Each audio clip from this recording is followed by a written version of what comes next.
Method का बात कर रहे हैं। हम लोग अब तक इस चैप्टर में क्या क्या सीखे? हम लोग एक सीखे कि अगर कैश प्राइस गिवन नहीं हो तो एन्युटी टेबल या without annuity table cash price कैसे निकाला जा सकता है। दूसरा चीज़ हम लोग सीखे, अगर रेट ऑफ इंटरेस्ट नहीं गिवन है तो रेशियो बना के कितना अमाउंट ड्यू है हर साल के एंड में, उसका रेशियो बना के निकालने का, हर साल का कितना इंटरेस्ट फिगर होगा रेशियो बना के निकालना सीखे। इसके बाद हम लोग सीखे कि अगर वेंडर के बुक का बात करें यानी सेलर के बुक में, तो उसके बुक में 2 अकाउंट बनता है, या जनरली कहें तो एक ही अकाउंट बनता है नॉर्मल सिचुएशन में, वो है डेटर अकाउंट। और परचेजर के बुक में 2 अकाउंट बनता है, एसेट अकाउंट और क्रेडिटर अकाउंट। क्रेडिटर अकाउंट का लॉजिक नॉर्मली पता ही है कि जितना एसेट का दाम देना है, जितना इंटरेस्ट चुकाना है, जितना चुकाते गए डेबिट में और जितना चुकाना है वो क्रेडिट में, अल्टीमेटली बैलेंस शीट होते होते ईयर एंड में जाके सब खत्म हो जाना चाहिए। एसेट अकाउंट में एसेट का परचेज करते हैं तो डेबिट में, और जैसे जैसे डिप्रिशिएशन होता है क्रेडिट में, बैलेंस शीट बचा, और लास्ट जिस साल बेच दिए या जिस साल अगर नॉर्मल ईएमआई खत्म हो गया तो कहानी खत्म। उसके बाद हम लोग सीखे हायर गुड्स रिपोजिशन का कहानी, पार्शियल रिपोजिशन और कंप्लीट रिपोजिशन, 2 चीज सीखे हम लोग। कंप्लीट रिपोजिशन में कोई झमेला नहीं था, क्योंकि कंप्लीट रिपोजिशन में क्या हो रहा था, एसेट पूरा ईयर एंड जिस साल एसेट उठा के ले गया उस साल जो डिफरेंस बचा एसेट अकाउंट में वो पीएल में डाल दो, और क्रेडिटर अकाउंट को भी जितना ड्यू बचा उसका लास्ट एंट्री पास कर दो, creditor account debit to asset, creditor account debit to asset entry pass करके एसेट अकाउंट के क्रेडिट में लिख दो, क्रेडिटर के डेबिट में क्रेडिटर अकाउंट खत्म, एसेट के डेबिट में लिखे, सॉरी एसेट के क्रेडिट में लिखे और क्रेडिटर के डेबिट में लिखे, और जब क्रेडिट एसेट अकाउंट में जो फाइनल बैलेंस बचा वो मेरा प्रॉफिट एंड लॉस, झमेला खत्म। परचेजर के बुक में, वेंडर के बुक में क्या सीखे, एक और अकाउंट बनाना पड़ता है जिसका नाम है गुड्स रिपोजेज अकाउंट। तो क्रेडिटर अकाउंट और गुड्स रिपोजेज अकाउंट बनेगा। जितना में तुम एसेट उठा के ले आए वो तुम्हारे क्रेडिटर अकाउंट के डेबिट में जाएगा और क्रेडिटर अकाउंट बंद हो जाएगा प्रॉफिट लॉस होके, और वही तुम्हारा रिपोजेशन अकाउंट में जितना में तुम एसेट उठा के ले आए हो वो डेबिट में, जितना में बेच दिए वो क्रेडिट में, जो भी प्रॉफिट लॉस हो उससे रिपोजेज अकाउंट को बंद कर दो। पार्शियल रिपोजिशन में झमेला था, क्योंकि पार्शियल रिपोजिशन में ना क्रेडिटर अकाउंट बंद होगा ना एसेट अकाउंट बंद होगा, क्योंकि अगर 5 एसेट है तो उसमें से 3 या 2 उठा के ले गए, बाकी बच गया, तो उसका अलग से वैल्यू निकालना पड़ता है कि कितना में उठा के ले गया, कितना प्रॉफिट लॉस हुआ, कितना वो वैल्यू माना उसका, और जो बैलेंस बचता है वो आपके रिमेनिंग एसेट का बैलेंस बच जाता है। तो ये कहानी अब तक हम लोग सीखे। यहां तक सबको क्लियर है? हाँ सर। अब आज आखिरी मेथड का बात करेंगे, HP trading account. HP trading account method, तुम हायर परचेज का ट्रेडिंग अकाउंट बना के सम बना रहे हो। सर ये कैसे होगा? सिंपल है, ज्यादा इसमें कोई नौटंकी नहीं है। तुमको जनरली बनाना क्या है, इसमें एक एचपी ट्रेडिंग अकाउंट बनाना पड़ेगा, और जनरली एक एचपी ट्रेडिंग अकाउंट और कभी कभी डेटर अकाउंट बनाना पड़ेगा बैलेंसिंग फिगर निकालने के लिए। स्टॉक या डेटर अकाउंट बनाना पड़ेगा बैलेंसिंग फिगर निकालने के लिए। ये देखो इसका फॉर्मेट, एक चीज गौर करना, डेबिट में क्या लिखा है, टू बैलेंस बीडी, और क्या लिखा है एचपी स्टॉक और एचपी डेटर। अब ये स्टॉक और डेटर क्या है? या स्टॉक का मतलब वो स्टॉक नहीं कि तुम्हारा कितना का गुड्स वो लेके गए। स्टॉक का मतलब वो ईएमआई जिनका अभी तक पेमेंट का डेट आया नहीं है। पिछला साल के क्लोजिंग में यानी इस साल के बिगिनिंग में वो ईएमआई जिनका अब तक पेमेंट डेट्स आया नहीं है। मान लो हम आपको चार ईएमआई में पैसे चुकाएंगे, और सेकेंड ईयर में अगर हम आपको एचपी ट्रेडिंग अकाउंट बनाने बोले सेकेंड ईयर के बिगिनिंग में, यानी आपका 3 ईएमआई बाकी है ना, अभी उनका डेट नहीं आया अब तक पेमेंट का। सेकेंड ईएमआई का ईयर एंडिंग में आएगा, सेकेंड ईयर के एंड में, थर्ड ईएमआई और फोर्थ ईएमआई। तो आपका 3 ईएमआई बच गया ना, जिनका पेमेंट डेट अब तक आया नहीं है, उनको लिखोगे एचपी स्टॉक अकाउंट में।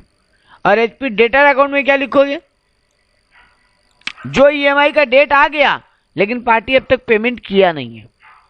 यानी ये किसके बुक में बन रहा है, सेलर के बुक में, सेलर के बुक में, वेंडर के बुक में, तो वेंडर के बुक में तुम्हारा दो ओपनिंग बैलेंसेस होगा, पहला एचपी स्टॉक अकाउंट, दूसरा HP debtor account. Stock account में जितना ईएमआई का डेट सब तक आया नहीं है, पेंडिंग है और डेट भी नहीं आया है, उनको लिखोगे। और डेटर अकाउंट में उन ईएमआई जिनका डेट आ चुका लेकिन पार्टी अब तक पेमेंट नहीं किया। तो ये बात क्लियर? हाँ सर। हाँ सर। सर आप स्क्रीन शेयर कर रहे कि नहीं कर रहे? Oh sorry. तो देखो आपको एचपी ट्रेडिंग अकाउंट के डेबिट में दिखाई दे रहा है ना, टू बैलेंस बीडी, जहां पे लिखा है एचपी स्टॉक और HP debtor, higher purchase stock, hire purchase debtor. तो स्टॉक अकाउंट में वो ईएमआई जिनका पेंडिंग डेट अब तक आया नहीं है और बाकी है मिलना, और डेटर अकाउंट में जिनका ड्यू डेट आ चुका लेकिन अब तक पेमेंट आया नहीं है, मतलब ड्यू हो गया लेकिन पैसा मिला नहीं है। और स्टॉक अकाउंट में वो ईएमआई जो अब तक ड्यू ही नहीं हुआ है। उसके बाद आएगा to goods sold on HP, और इस साल भी तो माल बेचोगे हायर परचेज बेसिस पे। ये तो ओपनिंग है, यानी पिछला जो सेल किए थे उनका ईएमआई बाकी है, और इस साल नया बेचे तो HP sales account, to goods sold on hire purchase. अगर आपका गुड्स रीपोजेस में कुछ लॉस हुआ है तो वो आ जाएगा डेबिट में, और कुछ आप एक्सपेंसेस किए तो वो आ जाएगा डेबिट में। क्रेडिट में क्या आएगा? बाई कैश, जितना पेमेंट आ गया इस साल वो बाई कैश में, जितना EMI instalment due but not paid, और आप गुड्स उठा के ले आए हो, आप गुड्स उठाकर ले आए हो, इंस्टॉलमेंट उनका ड्यू है लेकिन अब तक पैसा मिला नहीं है, वो लिखेंगे भाई गुड्स रिपोजेस में। अब देखो एक चीज, जो टू बैलेंस बीडी लिख के एचपी स्टॉक लिखा था उसके ब्रैकेट में क्या लिखा हुआ है? जो टू बैलेंस बीडी लिख के एचपी स्टॉक लिखा हुआ है उनके ब्रैकेट में क्या लिखा हुआ है? Higher purchase stock. हाँ। मतलब उसमें प्रॉफिट भी इंक्लूडेड है। हाँ। लेकिन जब ट्रेडिंग अकाउंट बनाते हो तो उसमें तो प्रॉफिट इंक्लूडेड नहीं रहना चाहिए स्टॉक में। नहीं नहीं नहीं नहीं, तो वही कॉस्ट में कहानी होना होगा, चाहिए। स्टॉक का रिजर्व को कैंसिल करना है। तो जब डेबिट में लिखे हो एचपी स्टॉक अकाउंट, जब डेबिट में लिखे हो एचपी स्टॉक अकाउंट, तो उसका लोडिंग किधर कैंसिल करोगे? रिजर्व किधर कैंसिल करोगे? क्रेडिट में। क्या बोल के? बाई स्टॉक रिजर्व बोल के। देखो लिखा है by stock reserve loading on opening HP stock. इस साल जो माल भेजे हो एचपी पे और जो माल बेचे हो इस साल, उसमें भी इनवॉइस प्राइस है, मतलब हायर परचेज प्राइस में प्रॉफिट घुसा हुआ है। हाँ हाँ। उसका प्रॉफिट भी किधर कैंसिल करेंगे? क्रेडिट में। By goods sold on hire purchase बोल के, लोडिंग ऑन गुड्स सोल्ड बोल के। वैसे जैसा कंसाइनमेंट में होता था एकदम। और जैसे इस बार बैलेंस सीडी बचेगा, एचपी स्टॉक और एचपी डेटर, फिर वही दो बैलेंस। एचपी स्टॉक मतलब अगले साल का जो ईएमआई का ड्यूज होगा, अभी तक ड्यू नहीं हुआ है, अगले साल ड्यू होगा, ईएमआई बाकी है, तो वो एचपी स्टॉक में। और एचपी डेटर मतलब इस साल का ईएमआई जो ड्यू तो हो गया लेकिन पैसा अब तक मिला नहीं है, वो लिखेंगे। तो इधर भी जो एचपी स्टॉक लिखे हैं क्रेडिट में बाई बैलेंस सीडी में, वो भी हायर परचेज प्राइस पे, मतलब उसमें इंटरेस्ट घुसा हुआ है, प्रॉफिट घुसा हुआ है, तो उसका भी लोडिंग कैंसिल करेंगे डेबिट में बाई स्टॉक रिजर्व बोल के, loading on closing stock of HP बोल के।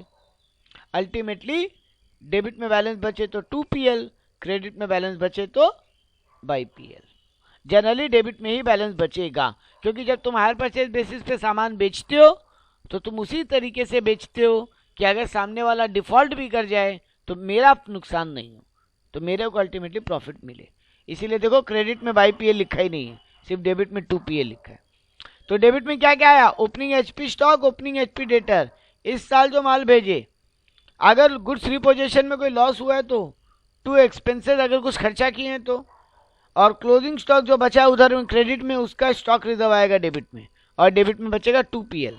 क्रेडिट में क्या क्या आएगा? इस साल जो पैसा मिल गया बाई कैश, जो गुड्स हम रिपोजेस किए जिनका ईएमआई ड्यू तो हो गया लेकिन मिला नहीं, उनको बाई गुड्स रिपोजेस लिखे।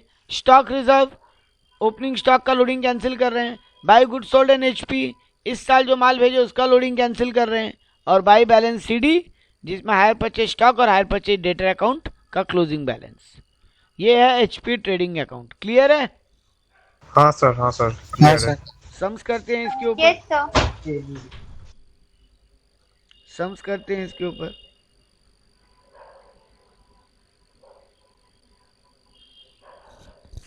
एक मिनट।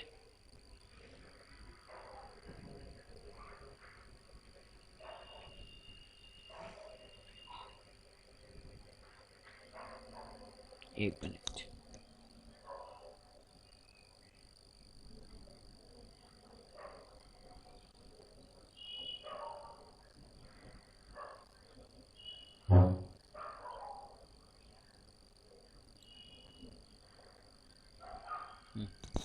सम दिखाई दे रहा है स्क्रीन पे?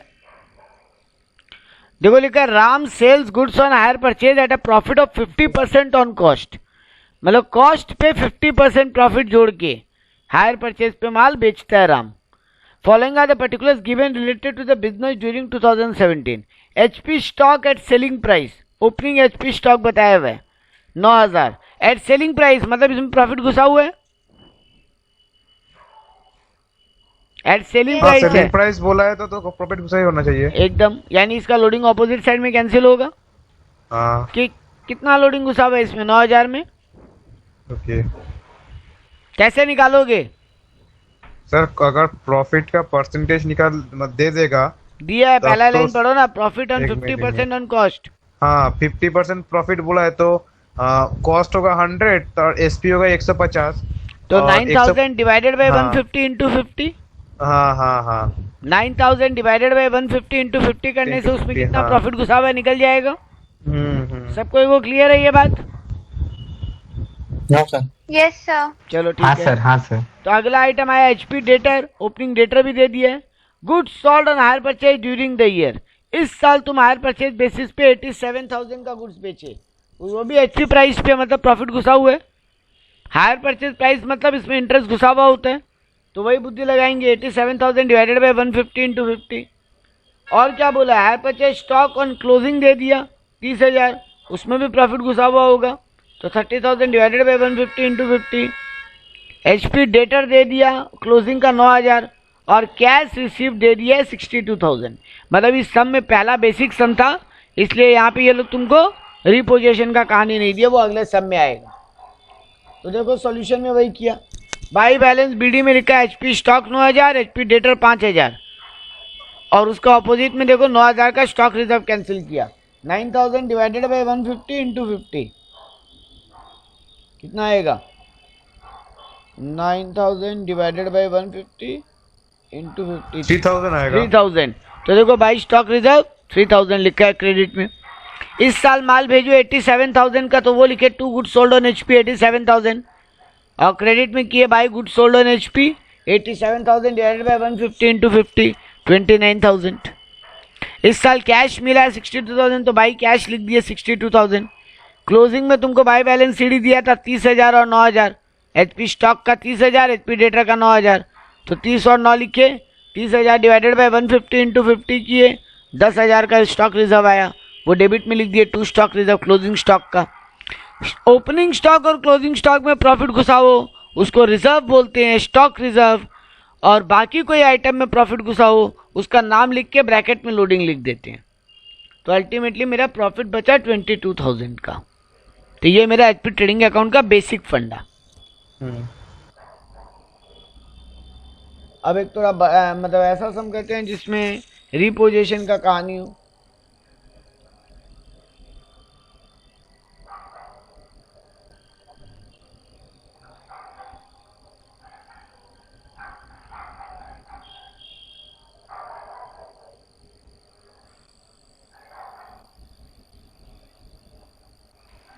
सर ऑफलाइन क्लासेस कब से स्टार्ट होगा? बाबू हम लोग ऑफलाइन का प्लानिंग यही किए हैं कि एक संडे संडे करके सेंटर में ऑफलाइन क्लास भी रख रहे हैं। इस संडे है तो सुबह में ना? हाँ संडे बता दे रहा है तुमको टाइमिंग हम 9:30 तो 9:30 अभिषेक सर का, 10:30 मेरे है। सेंटर में जब आओगे दोनों ही क्लास करने मिलेगा।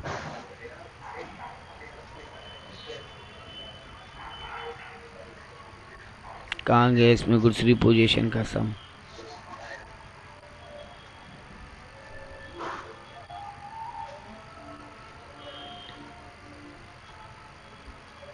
सुदीप तो नहीं आया? ओ आया है। आया।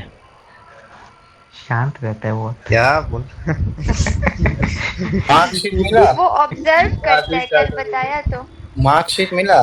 कौन ना, सा ना, मार्कशीट? हम कॉलेज अरे नहीं गए मार्क थे। हम ओ। लिंक भेजा था। भाई वो तो 96 तुम भेजा है तुम। हमें तो पीडीएफ बेर करे ना वो बंदे ये प्रिंट सब किया क्या ना है? 2 घंटा फोन, 1 घंटा फोन चार्ज लगाना है और टॉप करना है। मतलब एग्जाम से पहले 1 घंटा फोन चार्ज कर लेना है फिर टॉप करना है। ये हॉस्टल डेस्क को, फील हो रहा है भाई।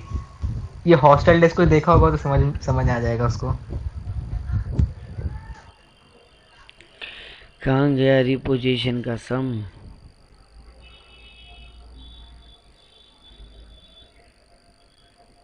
अब आएगा।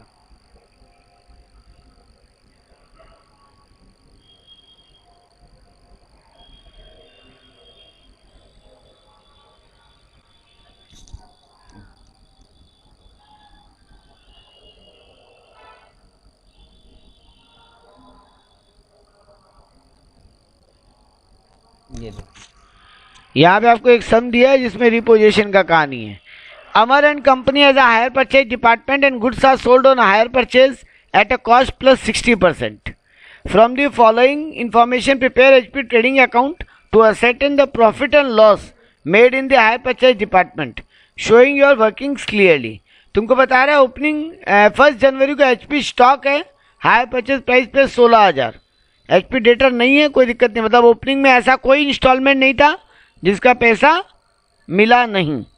ओपनिंग में ऐसा कोई इंस्टॉलमेंट नहीं था जिसका पैसा मिला नहीं, तो एचपी डेटर नहीं है। मतलब ऐसा कोई इंस्टॉलमेंट नहीं था जो ड्यू हो गया और पैसा मिला नहीं। लेकिन एचपी स्टॉक है, मतलब 16,000 का ऐसा ईएमआई है जिनका अब तक ड्यू डेट आया नहीं है और पैसा भी मिला नहीं है। आपको बोला दिसंबर 31 को भी good sold on hire purchase, मतलब इस साल और हम 80,000 का माल हायर परचेज पे बेचे। कैश रिसीव हुआ 56,000 का। Goods receive back from the customer, instalment due ₹2,000 valued at 300। Customer से 2,000 का माल वापस आ गया। Goods receive back from customer, instalment due है जिस पे 2,000 का, और उसका हम वैल्यू कितना माने जिस दिन उठा के ला रहे हैं उस दिन 300। Goods with hire purchase customer at HP price 36,000। ये क्या है? Goods with hire purchase customer at HP price यानी क्लोजिंग स्टॉक है। Instalment due but yet not received, ये क्या है? क्लोजिंग एचपी डेटर है। मतलब ओपनिंग स्टॉक है, ओपनिंग डेटर नहीं है। During the year goods sold है, कितना कैश रिसीव हुआ कस्टमर से वो डिटेल है। गुड्स रिपोजेशन का कहानी है। क्लोजिंग एचपी स्टॉक है और क्लोजिंग एचपी डेटर भी है। तो डेटर ओपनिंग में नहीं है, क्लोजिंग में है। ठीक है, कोई दिक्कत नहीं।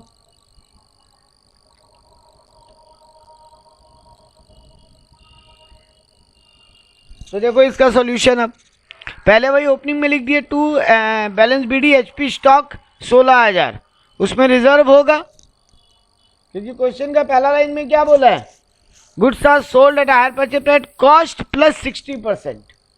मतलब ये जो ओपनिंग एचपी स्टॉक है 16,000 का, 16,000 डिवाइडेड बाई 160 इंटू 60, 6,000 का प्रॉफिट घुसा हुआ है इसमें। 6,000 का प्रॉफिट घुसा हुआ है इसमें। तो देखो बाई स्टॉक रिजर्व लिखे ना क्रेडिट साइड में 6,000, by stock reserve credit side में 6,000। इस साल हम और माल बेचे 80,000 का हायर परचेज बेसिस पे, तो 31 दिसंबर को 2 good sold on hire purchase 80,000, उसमें भी प्रॉफिट घुसा हुआ होगा। तो 80,000 डिवाइडेड बाई 160 इंटू 60, तो 30,000 का उसमें भी प्रॉफिट घुसा हुआ है। तो क्रेडिट में लिखे by good sold on HP, bracket में लोडिंग लिख देना 30,000। उसके अलावा और क्या कहानी की है इस बार? कैश रिसीव हुआ है मेरे को 56,000 का और एक रिपोजिशन हुआ है, गुड्स का वैल्यू है 2,000, उठा के लाते वक्त उसका वैल्यू माने है 300 रुपया, और क्लोजिंग एचपी स्टॉक और एचपी डेटर है। तो closing HP stock closing debtor तो लिख दिया 36,000 और 2,000। 36,000 में प्रॉफिट घुसा हुआ होगा स्टॉक में, तो 36,000 डिवाइडेड बाई 160 इंटू 60, तो 13,500 का क्लोजिंग स्टॉक में भी लोडिंग है। तो 2 स्टॉक रिजर्व बोल के 13,500 लिख दिए। अब बचा वो कहानी, 2,000 का सामान तुम कितना रुपया बोल के उठा के लेके आए हो? 300 रुपया क्वेश्चन में दिया भाई, ये देखो। Goods receive back from the customer, instalment due 2,000 valued at 300। अगर वो पूरा ईएमआई तुमको मिलता तो कितना मिलता? पूरा ईएमआई और अगर एक बार तुमको बताइए, मेरे को समझ में नहीं आया ये वाला पार्ट। क्या वाला पार्ट नहीं समझ में आया? नहीं, आप जो बोले ना ये वाला मेरे को समझ में नहीं आया, और बार वो रिपीट कीजिए। तुम गुड्स उठा के ले आए कस्टमर से, अच्छा, रिपोजेस कर लिए ना, मतलब हाँ हाँ, उठा के मतलब रिपोजिशन हो गया। हाँ तो आज अगर वो रिपोजिशन नहीं होता तो तुमको टोटल कितना रुपया मिलता कस्टमर से? 2000 अच्छा, लिखा है ना, हाँ। इंस्टॉलमेंट ड्यू अच्छा, 2000। Instalment due ₹2000। हाँ तो वही तो 2000 बाकी है मतलब मिलना। हम्म। लेकिन तुम उठा के जिस दिन लाए उस गुड्स का वैल्यू कितना माने हो? 300। 300। तो तुमको फायदा हो रहा है कि नुकसान हो रहा है? नुकसान ही हुआ है ना। नुकसान ही हो रहा है, क्योंकि अगर हाँ। कस्टमर से पूरा पैसा मिलता तो 2000 मिलता, लेकिन क्योंकि हम आज ही उठा के ले आए और बाजार में उसको बेचने जा रहे हैं तो कितना में बिकेगा? 300। और कस्टमर तो अब वो रुपया देगा नहीं क्योंकि हम उठा के ले आए हैं उसका सामान। नहीं नहीं, तो 2000 का सामान का वैल्यू कितना माने? 300। तो कितना का नुकसान हुआ? 1700। तो देखो क्रेडिट में लिखे बाई गुड्स रिपोजेस 2000 और 1700 लिखे डेबिट में to loss on goods repossession 1700। हाँ, और यही अगर प्रॉफिट होता तो वो क्रेडिट में लिखते। क्रेडिट में आता। हाँ, तो अल्टीमेटली तुम्हारा प्रॉफिट एंड लॉस निकल के आया 20,800 रुपये का। तो ये है HP trading account method. Clear है? हाँ सर। Yes sir. एक और सम देख लेते हैं फटाक से।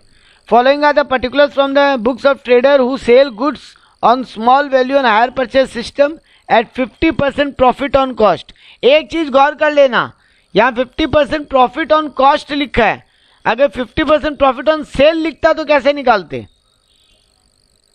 वही तो 150 करके सेल को 150 करके निकालते, मतलब 50/150 करके। क्या बक रहे हैं?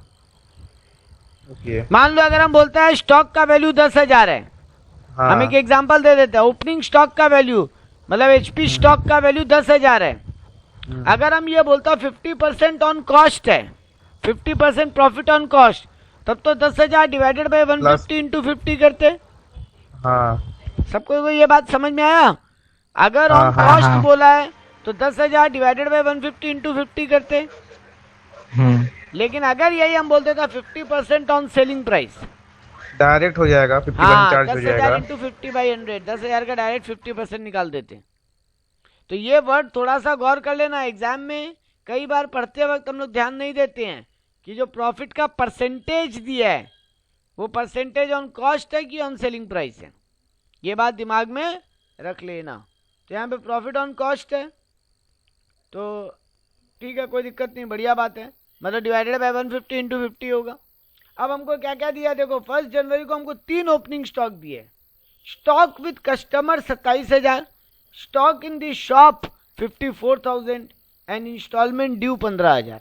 ये 3 जो ओपनिंग आइटम दिया है, इन 3 का क्या लॉजिक रीड करते हो? स्टॉक विद कस्टमर, इसको क्या मानोगे? HP stock. Stock with customer को क्या मानेंगे? HP stock. Stock in the shop तुम्हारा नॉर्मल ओपनिंग स्टॉक है।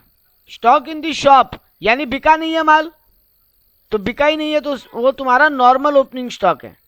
और इंस्टॉलमेंट ड्यू को क्या मानोगे? HP debtor. तो 3 फिगर तुमको ओपनिंग का दिया है। Opening stock, opening HP stock, opening तुम्हारा खुद का स्टॉक एंड ओपनिंग डेटर। ये बात क्लियर है? हाँ सर। यस हाँ सर। सर। इसके बाद तुमको क्लोजिंग स्टॉक में दिया 31 दिसंबर को stock at the stop instalment due, यानी यहाँ पर पवित्रों का आपका वॉइस नहीं आ रहा।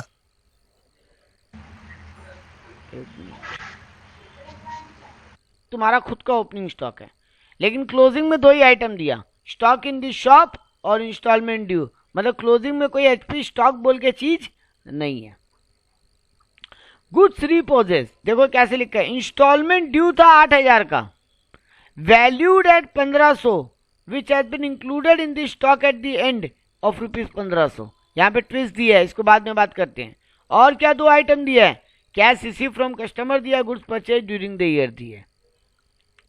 ठीक है, ये जो गुड्स रिपोजेशन वाला लाइन दिया है उसको जरा ढंग से रीड करते हैं। गुड्स रिपोजेस्ड, इंस्टॉलमेंट ड्यू 8,000, मतलब जो गुड्स तुम उठा के ले आए उस पर अभी भी कितना पैसा मिलना बाकी था, 8,000 रुपया। लेकिन तुम जिस दिन उठा के लाए उसका वैल्यू कितना माने, वैल्यूड एट 1500। मतलब 8,000 का सामान तुम 1500 का मान के उठा के ले आए। Has been included in the stock at the end. Closing stock जो है उसमें वो घुसा हुआ है गलती से, मतलब इंक्लूडेड है वो 1500 क्लोजिंग स्टॉक में। तो ये एक एक्स्ट्रा ट्विस्ट है कि क्लोजिंग स्टॉक में उसका वैल्यू घुसा हुआ है। ठीक है, चलो सॉल्यूशन करते हैं तो समझ में आएगा।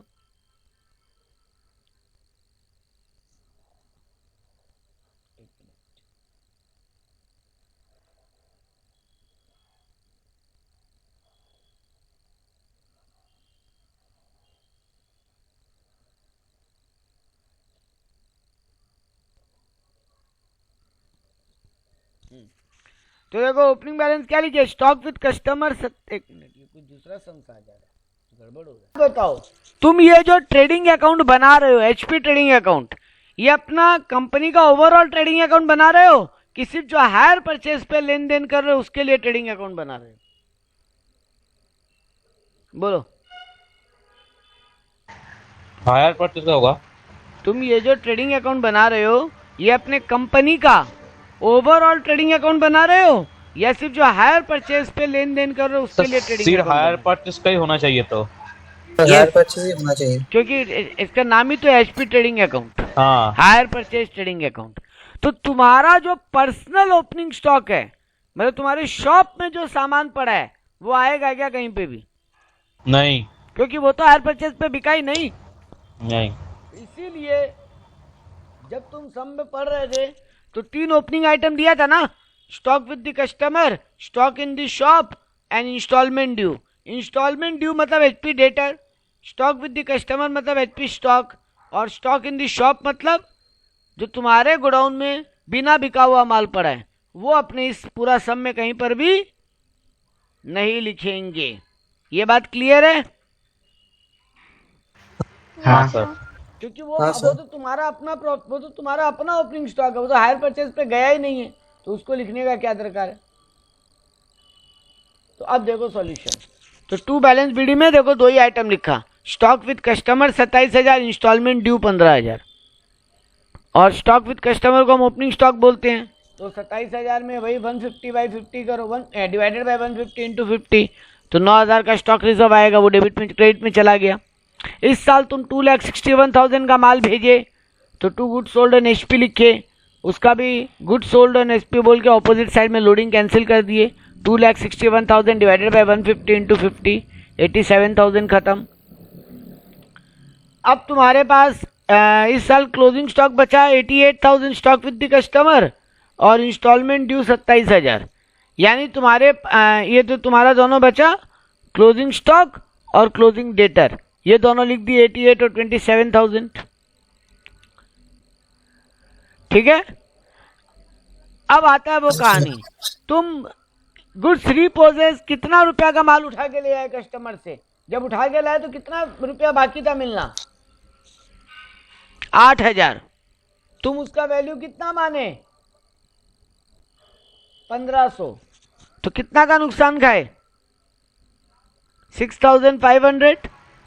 6,500। तो देखो बाई हाँ, गुड्स सर। रिपोजेस 8,000 लिखे, to loss on goods repossess 6,500 लिखे। बाद बाकी सब वही काम था जो करना था, तो 2 PL निकल के आ गया। अब आता है सर वो 1500 का कहानी कहाँ गया जो आपके स्टॉक में छुपा हुआ रह गया? उसके लिए हमको HP stock memorandum stock account बनाना पड़ा, हमको एक मेमोरेंडम स्टॉक अकाउंट बनाना पड़ा।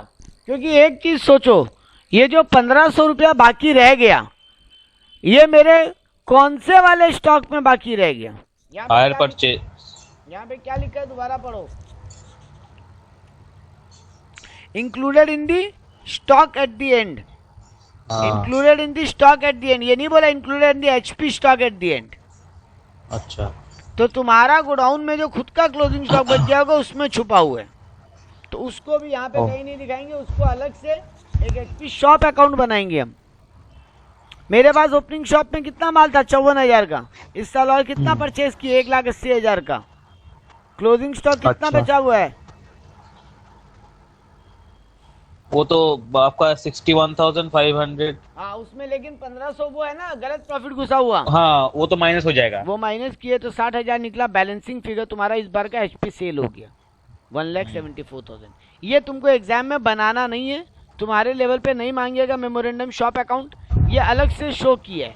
बट ये हमको ये समझाना था कि वो जो 1500 का गलत प्रॉफिट कहीं छुपा हुआ है वो तुम्हारे एचपी ट्रेडिंग अकाउंट में कहीं नहीं आएगा। आई रिपीट, हमको इस सब में ये समझाना था कि वो जो 1500 का एक गलत प्रॉफिट छुपा हुआ है स्टॉक में वो तुम्हारे एचपी ट्रेडिंग अकाउंट में कहीं नहीं आएगा। और तुम्हारे पास खुद के शॉप में जो स्टॉक बचा हुआ है, शॉप में जो स्टॉक बचा हुआ है वो भी एचपी ट्रेडिंग अकाउंट में कहीं नहीं आएगा। इस सब में हमको यही दो बात समझाना था। यही है एचपी ट्रेडिंग अकाउंट का काम।